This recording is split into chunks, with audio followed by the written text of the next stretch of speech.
Assalamu alaikum, everybody. Welcome to Action Hour. I'm Madam Venom, founder of Lifeline for Gaza Project. Think of me as your bridge between the stories you scroll past and the people living them every single day.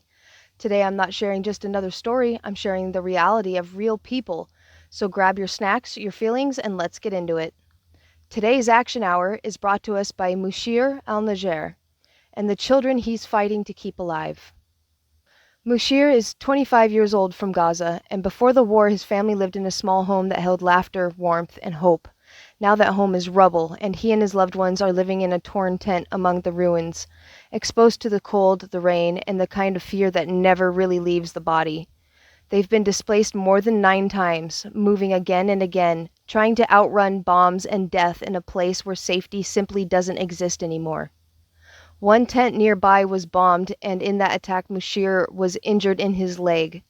What should have been a treatable wound has turned into constant pain and a terrifying countdown, because without the proper medical care and medication he risks losing that leg altogether. Imagine trying to care for your entire family while struggling just to walk, knowing that every day without treatment brings you closer to permanent disability in a place with almost no support, no stable health care, and no margin for survival. The winter around them is brutal. Their tent floods when it rains, soaking the ground they sleep on and turning their few belongings into wet, freezing weight. They have no real blankets, no proper winter clothes, nothing that actually protects them from the cold that seeps into their bones at night. Food is scarce. Sometimes there is barely enough to keep anyone standing, let alone healing. Each storm feels like another attack, another attempt to strip away whatever remains of their strength and dignity. Mushyr is responsible for 7 loved ones, including his missing brother's 2 children, Muhammad and Ahmad, both only 4 years old. Their father is missing, their world is shattered, and now they cling to their uncle as their last line of safety. They cry from hunger and cold, their tiny bodies already weakened by malnutrition and constant fear. Instead of being toddlers who play and explore, they are children learning what it means to survive war without a parent, in a tent that cannot even keep the rain out. Before all this, Mushyr worked in a small shop to provide for his family, an ordinary life built on honest work, daily routines, and simple dreams. That life is gone. Now every morning he wakes up in pain, looks at the faces of the people depending on him, and wonders how he will keep them warm, fed, and safe when he can barely stand on his injured leg.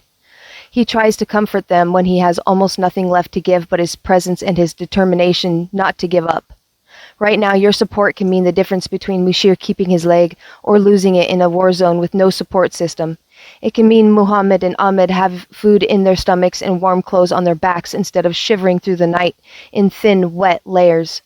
It can mean stronger tent materials that don't collapse with every storm, medicine for his injury, blankets that actually hold in heat, and enough food to stop the constant hunger. If you can give now, like his next step depends on it. Like the next meal for 2 4-year-old boys depends on it.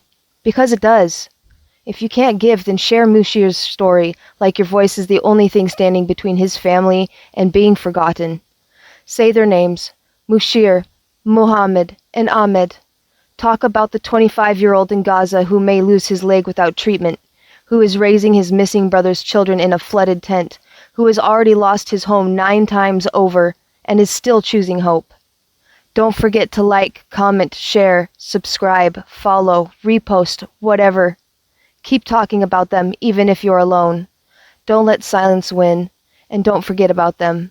Free Palestine, free Sudan, free Congo, and everywhere in between. And always remember, in the quiet, truth echoes. Just listen closer.